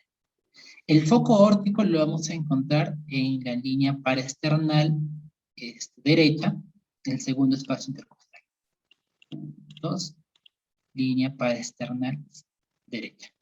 Al frente, ahí cito nada más, vamos a encontrar al foco pulmonar. Claro, aórtico por las válvulas aórticas y pulmonar por las válvulas pulmonares. Al lado izquierdo, en el mismo lugar, bueno, en espejos lo podemos ver de esa manera, vamos a encontrar el foco pulmonar. El foco tricuspidio va a estar específicamente al finalizar el esternón, o algunos mencionan entre el cuarto o quinto espacio intercostal de derecho, ¿no? Igual en la línea para esternal. Entonces, esta zona lo puedes escuchar. Y el foco mitral lo vamos a encontrar en el quinto espacio intercostal izquierdo entre la línea media clavicular. Entonces, la clavícula la parto en 2 y voy. En algunos pacientes podemos dar la referencia a la tetilla, ¿no? Pero imagínense que es una mujer adulta que tiene mamas péndulas, lo tenemos ocultando acá. No, ¿no? O una mujer con mamas prominentes también va a ser muy difícil de ocultar en esa zona. Entonces, mejor me guío por la palpación, palpo. Otra cosa que les recomiendo es que empiecen a palpar sus costillas, sus espacios intercostales, para que tengan una buena referencia, ¿no? Para que sepan, igual a sus familiares de valor, palpar. Y acá también puedo sentir el choque de punta y también voy a auscultar el foco mitral. ¿Por qué? Acá voy a sentir con mejor ubicación las válvulas mitrales. Si hay algún problema en la válvula mitral, acá lo voy a escuchar. Si acá hay un tricuspidio, acá lo voy a escuchar. Si es pulmonar, aquí lo voy a escuchar. Entonces, cuando empieza a analizar o a ver, voy a poner mi estetoscopio aquí y si escucho algún problema aquí, es aórtico. Si es aquí, pulmonar. Ya voy definiendo dónde es, en este caso, el soplo. El soplo, como dijo, es una manifestación de turbulencia que se voy a percibirlo por el estetoscopio o el endoscopio, ¿no? Por este objeto que les acabo de describir. La turbulencia se va a generar en un soplido. Generalmente lo van a escuchar de esa manera. Algunos son soplidos ásperos como o rodantes o aspirativos. Ya vamos a ver la descripción de cada uno. ¿Y cómo describo? Primero, si es que estoy en sístole o en diástole. Ahora, ¿en dónde lo he escuchado? En aorta, en pulmonar, en tricuspidia o mitral. Entonces, aquí en este ejemplo es soplo sistólico en foco pulmonar. Acá he escuchado, acá no, como que algo pasa, algo no pasaba, acá, puede ser. Y aquí, acá escuché un soplido, precisamente áspero, ¿no? Sistólico en foco pulmonar es áspero. Entonces, acá hay un problema. Escribo. Sistólico en foco pulmonar con intensidad. Ahí vamos a hablar. Generalmente intensidad es 1, 2, 3, 4, 5, 6, de 6. Sople 6. Más fuerte, el que se escucha. Del paciente no te hablas, no sus soplos el que te habla. O sea, tú lo ves y escuchas. Ya, pues, ¿no? Es un señor soplido. Y se irradia hacia dónde. Ahora, la irradiación es, cuando lean el SUROS, van a marearse, van a colapsos. Generalmente hay bastantes información que el especialista sería el que se encargaría de definir, ¿no? Pero lo más importante es la irradiación hacia el cuello y la irradiación hacia la axila. Mira, ¿quién está cerca? Aorta. Entonces, si hay una irradiación al cuello, entonces estoy frente a un problema aórtico.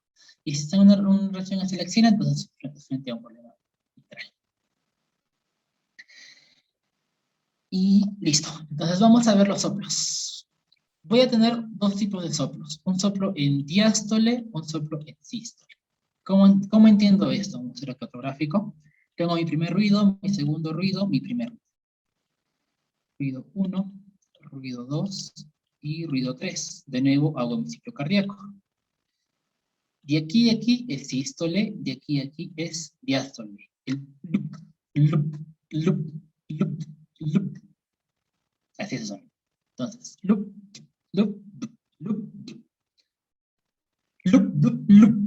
Loop, loop, sístole. Loop, loop, loop, loop, loop, diástole. Ahora, el segundo ruido va a estar definido por la aorta y la pulmonar. Siempre la pulmonar se cierra primero. Y después la aorta primero y después la pulmonar.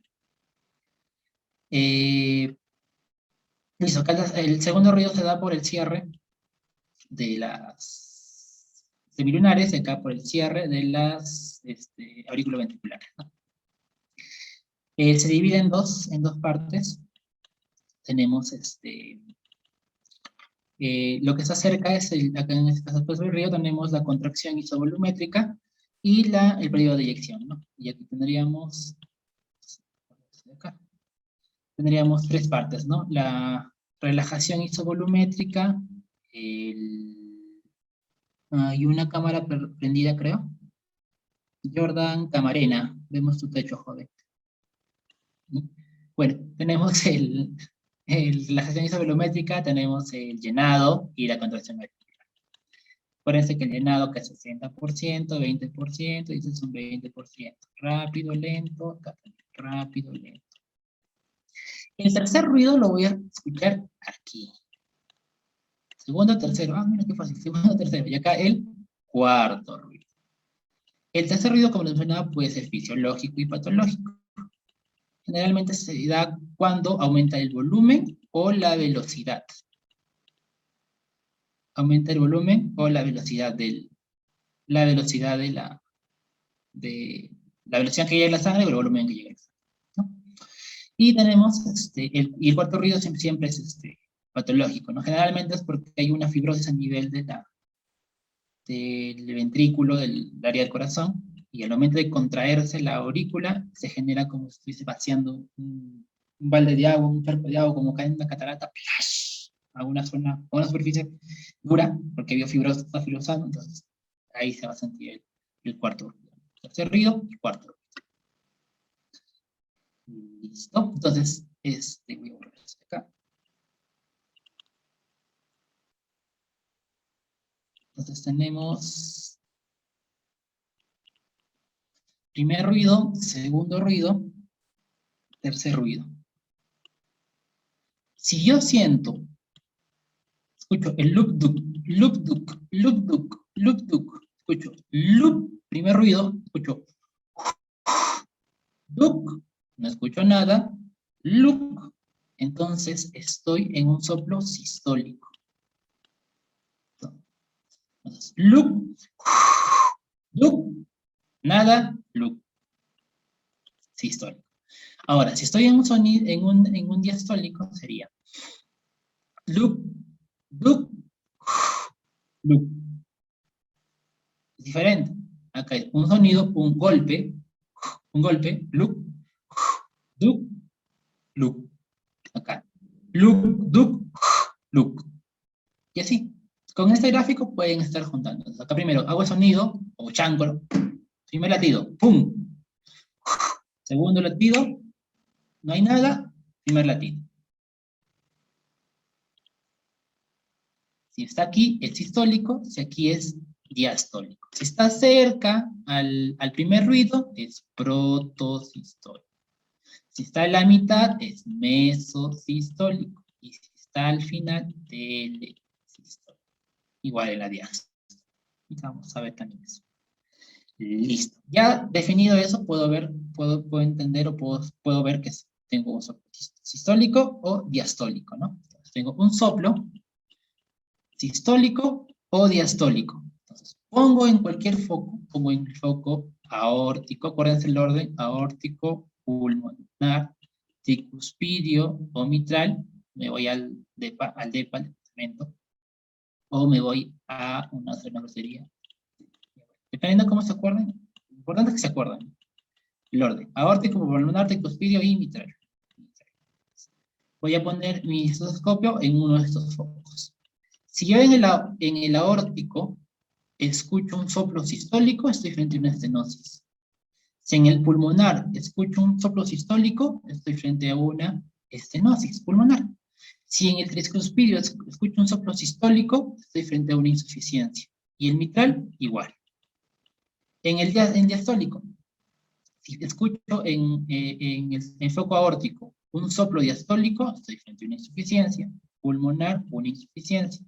Tricuspidio, una estenosis, y mitral, una estenosis. Estenosis es que la válvula se vuelve dura y no puede pasar, como cuando, no sé, imagínate la puerta y la puerta, sus bisagras son muy duras que no corren, entonces es una estenosis, o sea, se calcifica, se atroza, se fibrosa la válvula y no deja pasar la sangre, no deja pasar la sangre y se genera un chorro con sonido, ¿no? Con el sonido. Y se genera el sonido, ¿no? El flujo turbulento. La insuficiencia es cuando tu válvula, tu puerta no funciona, la bisagra y se abre que el viento, ni el viento, estás caminando y se abre de la nada tu puerta. Entonces, es suficiente, no hace su función correcta. Estenosis e insuficiencia. Listo. En el caso de las estenosis, siempre su sonido es áspero. Áspero, o en este caso sea rodante. ¿Por qué? Porque de fuerza es un sonido como que duro, ¿no? Estenóstico, áspero, rodante, duro. Mientras que en el caso de las insuficiencias es un poco más suave, que es suave y que se determina aspirativo. Acá aspirativo. Les digo, aspirativo. Y con este gráfico salen sus diagnósticos. Cuando ustedes evalúan a un paciente, van a evaluar foco por foco, y dependiendo si es sistólico o diastólico, pueden tener el diagnóstico de una estenosis aórtica, una estenosis pulmonar, una insuficiencia tricuspidia, una insuficiencia mitral, y abajo una insuficiencia aórtica, una insuficiencia pulmonar, una estenosis tricuspidia y una estenosis mitral. Y la describen como les he mencionado hace un momento. La forma que yo me acuerdo es soplos, empiezo con la S de estenosis, de sístole, para empezar con estenosis sí y voy al orden de la fundación. Aórtico, pulmonar, tricuspidio y mitral. y le pongo. Acá es S, acá es S, entonces empiezo con S. S. Pero eso generalmente es una de las partes más importantes porque les va a servir si es que están rotando, están evaluando un paciente. Tengan siempre presente eso. Ya les mencioné cómo es el foco, cómo pueden hacer sus diagnósticos diferenciales. Y vamos a hablar un poco sobre la intensidad. La intensidad se mide con el de Leviné. Bueno, sí, lo pronuncio, no sé cómo se pronuncia. El grado 1, pues es decir, un soplo acá. Intensidad 1 de 6, por ejemplo. Ese sería el grado 1. Grado 2, 2 de 6. Grado 3, 3 de 6. Así sucesivamente. El grado 1 lo escucha el cardiólogo, así de fácil. Es tan fino que un supercardiólogo que ha escuchado 10.000 corazones lo escucha. Así de sencillo, puntual. El grado 2 es uno suave y tú lo escuchas, o sea, el estudiante o el médico inexperto o el médico experto que vamos a nosotros un internado, lo escucha cuando todo está calladito y dice, señor, no hable, toda la sala se calla, por favor, y te concentras. Aumentas tu superinstinto, pones ahí ese topic y te concentras. Cada uno de los ojos. Y ahí si lo escuchas, es un grado 2. Y se te ocurre poner grado 1, por favor. 1 de 6, solo 1 de 6, dice el doctor. Se va a botar de la rotación. Grado 4 es un soplo intenso acompañado con frémito, y ya lo puedes escuchar con mayor fineza. Un grado 5, ni qué decir, ya lo siento. Es un soplo muy intenso que puede ser auscultado por un solo contacto del borde del estetoscopio sobre el tórax. Estoy acercándome y escucho soplo. Ya, lo escuché. Y el grado 6 se escucha, ni bien entras al cuarto del paciente y ya se escucha un soplo. Interesante, ¿no? Y tenemos, como les mencionaba, ¿no? Tenemos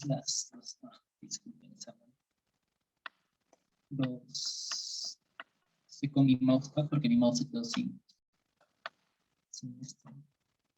pilas. El primer ruido, el segundo ruido y el primer ruido. Entonces, si aquí lo encuentro cerquita, es proto, ya sea sistólico o diastólico. Aquí es meso, y si está al final así se lo van a tele. Proto, meso, tele. También es una forma de escribir, pero generalmente no lo van a describir así. Ustedes van a pedir solamente acá. Bueno, todos nos piden, o lo importante definir es esto: un soplo sistólico en determinado foco con intensidad 3 de 6 que se irradia a nivel de tal. O si no se irradia, que no se irradia. Suficiente. Eso nos va a dar mucha información para poder hacer nuestro diagnóstico. Listo, sigamos ya estos últimos temas, ya vamos a acabar, no se desesperen, se pasó un poco extenso la ponencia. Los pulsos, lo importante es definir sus características, su frecuencia, su regularidad, igualdad, la tensión o dureza, la amplitud y la celeridad. Bueno, va. Y se define o se describe con mnemotecnia FITA-C. Ahora, ¿dónde voy? Primero, ¿cómo tomo? Generalmente son 3 dedos, como vemos aquí. Bueno, aquí hay 4, pero dicen 3 dedos. El índice, el anular y el dedo medio. ¿Quién es el que importa aquí? El dedo medio. Entonces, ahorita se pueden hacer la práctica de tomar su pulso, el pulso radial, que es el que siempre tomamos, o su pulso carotidio, la carótida. Entonces, con esos 3 dedos. Y el del centro es el que te va a determinar todas las características: la frecuencia, la regularidad, la igualdad, la tensión, la amplitud y la celeridad. El del medio es el que importa, el que trabaja. Y siempre apoyando de esta forma, con la yema de los dedos, nunca de frente, con las uñas, no se araña tu paciente, sino con la yema de los dedos. Otro, nunca palpen los 2 pulsos carotidios porque van a hacer un reflejo vasovagal y su paciente se va a sincopiar, porque ahí tenemos unos varoreceptores, ¿no? Y si tú presionas los 2, el paciente hace un reflejo vagal y se sincopea. Lo maté, dijiste. No, pero igual, no hagan eso. Simplemente evalúen, en caso del pulso carotidio, solamente uno. Y con la forma que estoy mencionando. Y vamos describiendo miembro superior, vamos a tener el cubital, el radial y el axilar. Me voy hacia la cabeza, carótidas, y me voy al temporal. Y ahí cada uno dice dónde se describe, ¿no? Cuando tenga la diapositiva lo leo con más calma. Acá me falta el pulso braquial. Es importante determinar el pulso braquial cuando vamos a tomar una presión arterial bueno, con el estetoscopio, ¿no? Cuando ya no los actuales no es necesario. Al igual, a nivel inferior vamos a consultar el pulso femoral, el pulso popliteo, el tibial posterior y el pulso petio, ¿no? Y ahí les escribe dónde voy a evaluar. Acuérdense que el popliteo puedo hacer de esta forma a mi paciente, o si mi paciente está sentado, voy a palpar con las dos manos, hago una especie de gancho, abrazo la rodilla, y con los pulgares hacia adelante y los dos, tres, cuatro dedos hacia atrás. Entonces ahí voy palpando en la fosa poplitea donde está el pulso. El femoral sí es más o menos sencillo, el pedio también es sencillo, simplemente hay que tener en cuenta. Acá está tu primer dedo. Bien raro. Partes del primer dedo, o sea, cada uno de dedos en el borde, y en este tercio medio, ahí vas a poder palparlas. Los que han llevado anatomía, bueno, si han llevado anatomía, saben dónde palpar. Y ya, generalmente eso va a ser para la evaluación, y son importantes para poder evaluar determinadas zonas. Por ejemplo, un paciente con un problema a nivel de isquemia del pie, por ejemplo, pie diabético, donde corto o no corto, va a depender mucho del pulso, si tiene o no. Que va a ser primero una primera evaluación, ¿no? Y ahí ya se hace un ecodoppler, y con el ecodoppler ya determina en verdad si hay flujo o no hay flujo. Mientras haya pulso, se puede determinar que todavía hay flujo sanguíneo. La ecodoppler ya va a definir si ese flujo es correcto, está irrigándose, no corta esa piel, simplemente tratamiento médico. Y o el Doppler va a decir, no, ¿sabes qué? Hasta ahí no me digo, esa pierna está perdida, cortemos, hasta donde haya una circulación. Las características de los pulsos las vemos aquí. Podemos tener pulsos normales, los magnus, se escriben, ¿no? Los pulsos magnus, los Sellers, los pavos, los tardos, ¿no? O también el pulso paradojal, ¿no? En caso del pulso Seller, lo tenemos acá, es un pulso amplio, como una especie de magnus. Bueno, la descripción de un pulso es así, esa es sístole, esta es la comisura dicrótica, y esto es la diástole. Así es un pulso normal. Tiene como una montañita, así se debe sentir.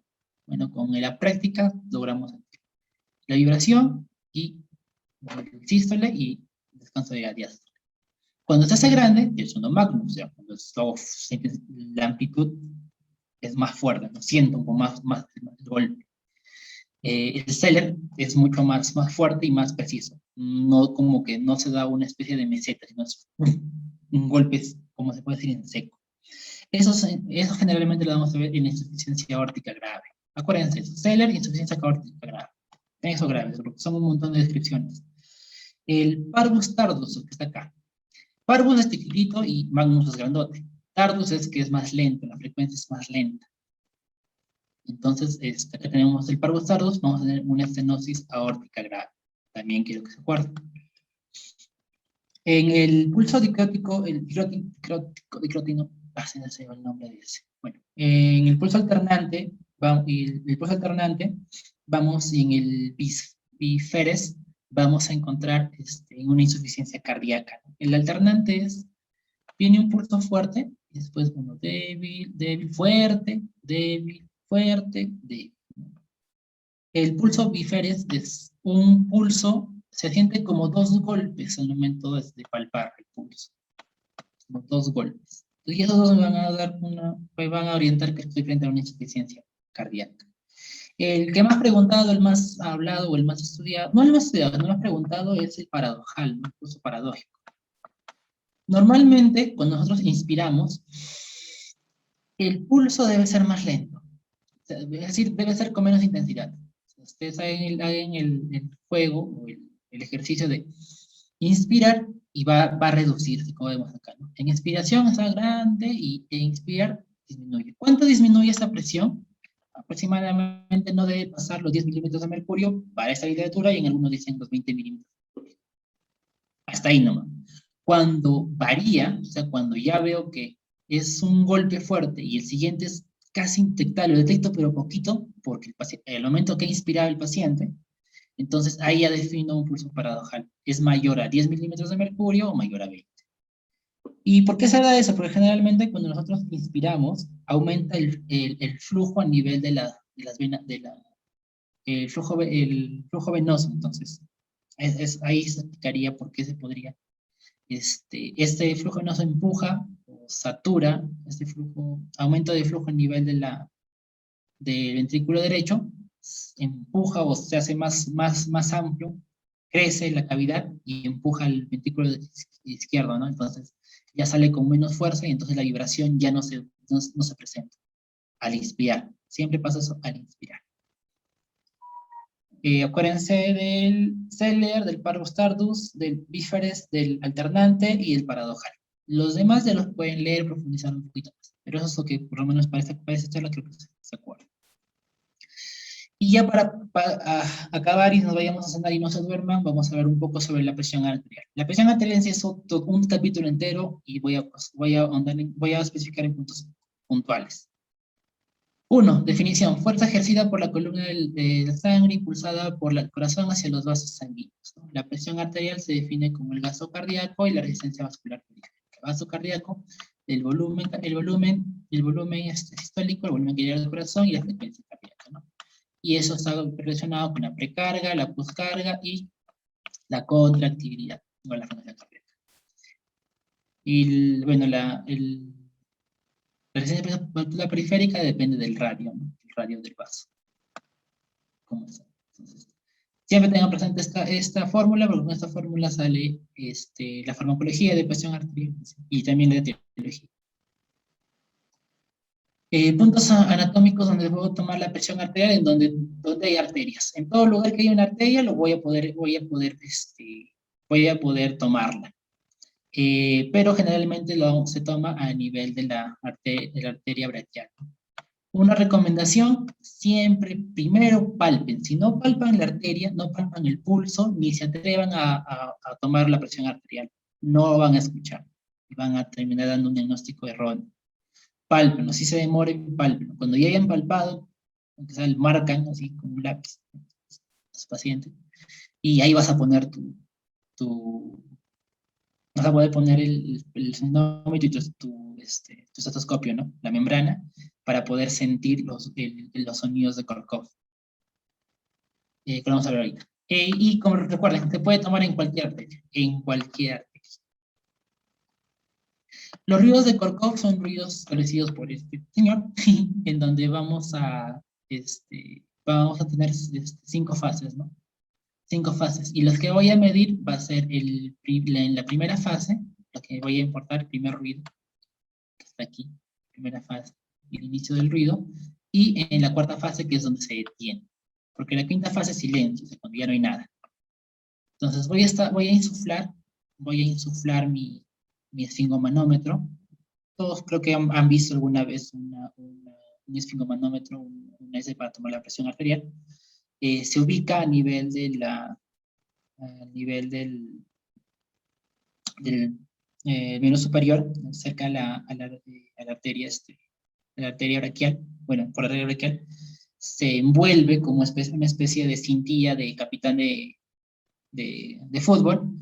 Y se cierra finalmente, se cierra la perilla, tiene una perilla y se insufla, ¿no?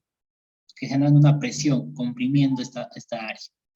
Y de ahí pongo el estetoscopio cerca en la arteria braquial y voy desinsuflando, liberando poco a poco. Como esto no es una clase de presión arterial o toma de presión arterial, no me he enfocado tanto en describirlo, pero bueno saberlo. Lo que me importa, como les digo, es el primer sonido que voy a escuchar y cuando deje de escuchar los sonidos. Lo vamos a ver, espero que se escuchen. Esos son los ruidos de Korkov. Y eso es lo que voy analizando. El primer ruido me va a dar la presión sistólica y el segundo ruido la presión diastólica. 120, 80 es lo normal. ¿Cuándo defino que es anormal? Con las categorías de presión que puede dar el AJA, ¿no? Bueno, es una clasificación, creo que en 2013, de verdad no recuerdo, porque hay varias categorías que se han ido renovando, se han ido modificando para poder determinar si es un paciente normal, una presión elevada, una presión alta, nivel 1, 2, 3, o una crisis hipertensiva. Y ahí tienen los valores, ¿no? De cada uno que debemos recordarnos y tener presente para nuestro. Y en caso de la semiología es importante, ¿no? Pulso, auscultación y presión arterial no deben faltar en un examen examen físico. Te puede faltar la percusión, te puede faltar la palpación, ya ni lo has visto muy bien a tu paciente, pero estos tres deben estar siempre precisos. Siempre deberían estar esos: presión arterial, los pulsos, como es el pulso que has hablado a tu paciente, y la auscultación. Este video no sé si se podrá escuchar. A ver, es el último, ya nos vamos a ir. No sé, por favor. Sí, sí.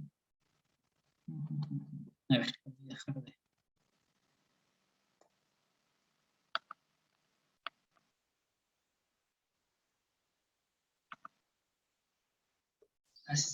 En este caso está insuflando el manómetro para poder, poder determinar, está insuflando, no va a llegar hasta 180, bueno, 160, y de ahí va vibrando. Escuchen el soplido.